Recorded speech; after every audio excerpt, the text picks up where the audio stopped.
Hello students, after having a discussion on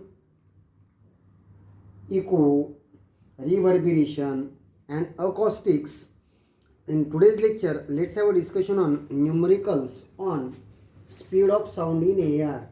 Okay, so first numerical, a person standing before a cliff shouts and hears the echo after 0.1 second. Okay, find the distance between person and the cliff. At 22 degrees Celsius, the speed of sound in air is 344 metre per second. Okay, आता इथे बघा तुम्हाला speed दिली आहे म्हणजे velocity of sound दिलेली आहे. इकोचा time दिला आहे. इको म्हणजे काय? सोर्सपासनं साऊंड निघाला, तो रिफ्लेक्टिंग सरफेसवर आदळला, तिथून ज्या वेळेला तो सोर्सपर्यंत म्हणजे रिसिव्हरपर्यंत परत येईल तो टाईम पिरियड हा आहे. म्हणजे इको किती वेळानंतर ऐकायला आला त्याला 0.1 सेकंद. मग या न्यूमरिकलमध्ये जो टाईम फॅक्टर असतो, time period, time reach from the reflecting surface to person, म्हणजे टी इक्वल टू काय घ्यायचं आहे? इको ऐकायला 0.1 सेकंद वेळ लागला, त्याला 2ने डिवाईड करायचं म्हणजे तुमचा टी झाला इथे 0.05 second. Okay, find the distance. Distance एसनी दाखवतात. ते Newton's equations of motion, v equal to u plus a t, s equal to u t plus half a t square, v square equal to u square plus 2as. तिथे s म्हणजे काय? Distance. Okay, मग distance s equal to question mark. Speed of sound म्हणजेच velocity किती दिलेली आहे? 344 metre per second. Okay, मग आता डिस्टन्स, टाईम आणि वेलोसिटी मध्ये काय रिलेशन आहे? बोला. Distance is equal to velocity into time. Okay, velocity किती आहे? 344 into time 0.05 second. Okay, calculation केल्यानंतर तुमचा आन्सर येत आहे 17.2 मीटर्स. आहे ना सोपा प्रॉब्लेम? 8व्या 9व्या 10व्या वर्गात केलेलं problems. Okay, then second,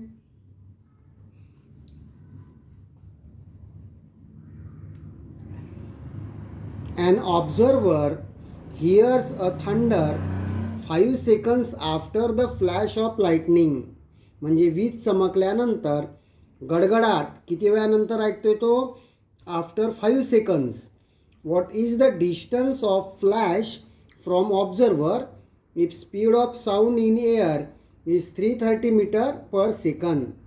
okay, speed of light in air दिले इथे 3 × 10⁸ मीटर पर सेकंद.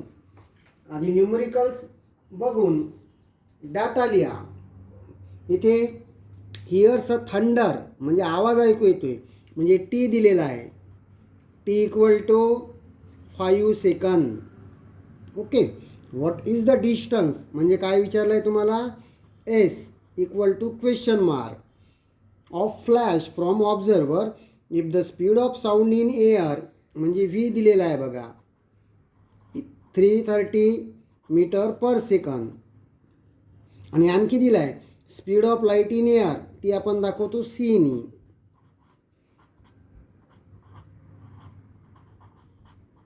ओके, आता या ठिकाणी ही जी सी दिली आहे ही फक्त तुम्हाला कन्फ्यूज करण्यासाठी. ॲज कम्पेअर टू इथेच बघा साऊंडची स्पीड 330 मीटर पर सेकंद आणि लाईटची speed 3 × 10⁸ metre per second. That means C is very greater than V. So for our problem we have to consider V and use the same formula. Same formula म्हणजे S equal to V into T. Okay, V किती आहे? 330 into T किती आहे? 5 second. Calculation केल्यानंतर तुमचा answer येत आहे 1650 metre.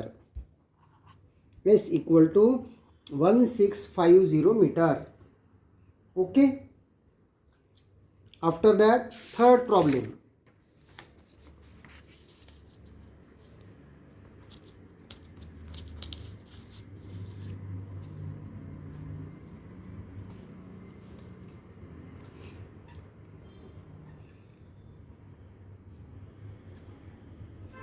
A man standing between two parallel cliffs fires a gun. He hears two echoes, one after 2 seconds and other after 4 seconds. What is the distance between cliffs? Speed of sound in air equal to 330 meter per second.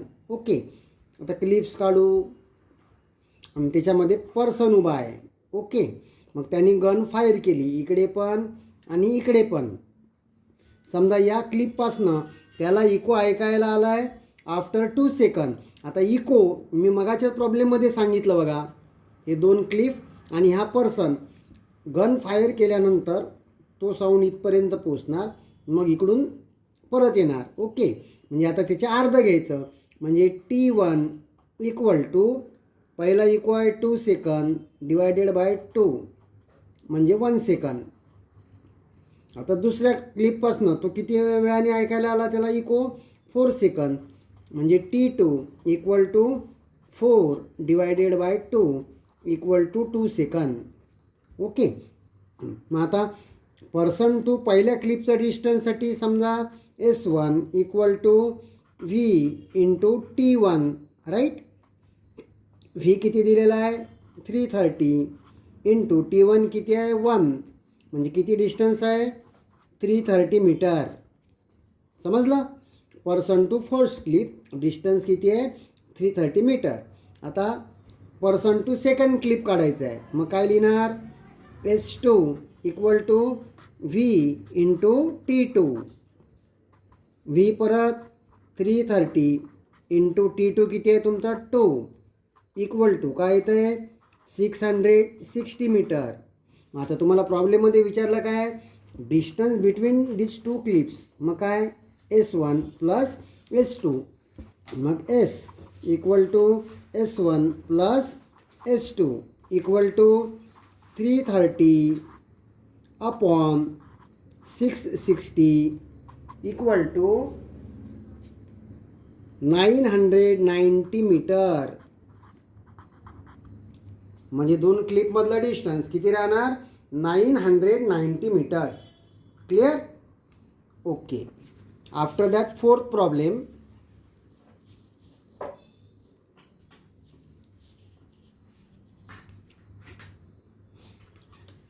A stone is released into well 44.1 meter deep. If the splash is heard 3.127 seconds after the stone is released, calculate the speed of sound in air. तुम्हाला दिलेला आहे G म्हणजे काय acceleration due to gravity, ती किती 9.8 metre पर second square. Okay. आता इथे बघा विहिरीची खोली दिलेली आहे. आता दगड आपण विहिरीत टाकला, तो पाण्यात आदळला, मग त्याच्यानंतर जो आवाज येणार 3.127 सेकंद एवढा वेळ लागला. ओके. आता S equal to -44.1 metre. Okay. कारण साऊंड अपोजिट डायरेक्शनने ट्रॅव्हल करतो. साऊंड खालून वर आणि त्या खोलीची विहिरीची खोली ही डाऊनवर्ड डायरेक्शनने. मग S equal to -44.1 metre. Okay. ते इक्वल टू काय घ्याल आता इथे टोटल टाईम टोटल टाईम दिला आहे 3.127 सेकंद. ओके. दगड पडल्यानंतर तो पाण्यात गेला आणि नंतर तो साऊंड क्रिएट झाल्यानंतर वर ऐकू आला, म्हणजे तो झाला तुमचा total time. Okay.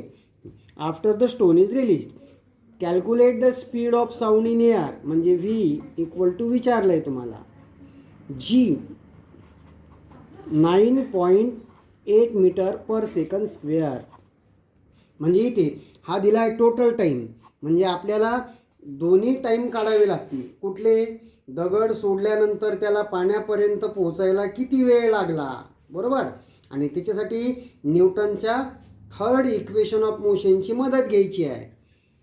न्यूटनचं third equation s equal to u t plus half g t square. U म्हणजे काय? Initial velocity. दगड हातात पडल्यानंतर सुरुवातीची वेलोसिटी किती असते? 0 इंटू टी. ओके. प्लस 1/2 इथे जी ॲक्सिलरेशन ड्यू टू ग्रॅव्हिटी. मग साऊंड कुठे जातोय? पाण्यापासून वर येतोय, मग ग्रॅव्हिटी खाली ॲक्ट होते. मग हे सुद्धा काय घ्यायचं तुम्हाला? मायनस. ओके. प्लस 1/2 इंटू जीची व्हॅल्यू -9.8 इंटू टी स्क्वेअर. आता याला T1 स्क्वेअर घेऊ आपण. म्हणजे दगडाला पाण्यापर्यंत पोचायला किती वेळ लागला? एस किती? -44.1. ओके. मग -44.1 इज इक्वल टू, हे 0 बनणार, plus into minus -9.8 divided by 2 into T1 square. आता 2ने याला डिवाईड केल्यानंतर 2 4 जार 8, 2 9 जार 18. हा -4.9 तिकडे न्या. म्हणजे T1 स्क्वेअर इक्वल टू काय लिहिणार तुम्ही? -44.1 अपॉन 4.9. आणि कॅल्क्युलेशन केल्यानंतर येते 9. T1 square equal to 9. मग T1 equal to 3 second. Okay. म्हणजे दगडाला पाण्यापर्यंत पोचायला किती वेळ लागला? 3 सेकंद. आता टोटल टाईम किती दिला आहे? 3.127 सेकंद. त्यातला 3 सेकंद तो दगड रिलीज केल्यानंतर कुठे पोचला? पाण्यापाशी पोचला. मग पाण्यातनं साऊंड क्रिएट झाल्यानंतर किती वेळात पर्सनपर्यंत येणार? समजा ते T2 आहे. ओके. टी इक्वल टू काय लिहा? T1 plus T2. टी किती आहे? 3.127 इक्वल टू T1 किती आला? 3 प्लस T2. म्हणजे T2 इक्वल टू काय लिहिणार तुम्ही? 3.127 मायनस 3. ओके. 3.127 मायनस 3 म्हणजे किती येते? 0.127 सेकंद. म्हणजे साऊंडला रिसिव्हरपाशी पोहोचण्यासाठी किती वेळ लागला? 0.127 सेकंद. आता calculate the speed of sound. मग V इक्वल टू काय फॉर्म्युला सांगा? डिस्टन्स म्हणजे S upon time. Right. Distance किती आहे? 44.1. आता साऊंड पण डिस्टन्स किती आहे तुमचं? 44.1 अपॉन टाईम 0.127. ओके. आता तुम्ही म्हणाल इथं डिस्टन्स निगेटिव्ह का नाही घेतलं? तर एसची व्हॅल्यू किंवा जीचे व्हॅल्यू या फक्त कायनेमॅटिक इक्वेशन्स ऑफ मोशन तिथेच कन्सिडर करायच्या. आता इथे आपल्याला स्पीड कॅल्क्युलेट करायची आहे ना, त्याच्यामुळे डिस्टन्स किती आहे विहिरीचं? खोली किती आहे? 44.1 मीटर डिवायडेड बाय किती वेळ लागला? 0.127 सेकंद. राईट. कॅल्क्युलेशन केल्यानंतर तुमचं ॲन्सर येतं आहे 347.2 metre per second. So speed of sound in air is 347.2 metre per second. Okay. हे न्यूमरिकल्स माझ्याकडून झाले. आणखी टेक्स्टबुकमधनं एक्झरसाईजमधनं न्यूमरिकल्स तुम्ही लोकांनी सॉल्व करायचे आहेत आणि काही अडचण असल्यास मला विचारायचं आहे. ओके.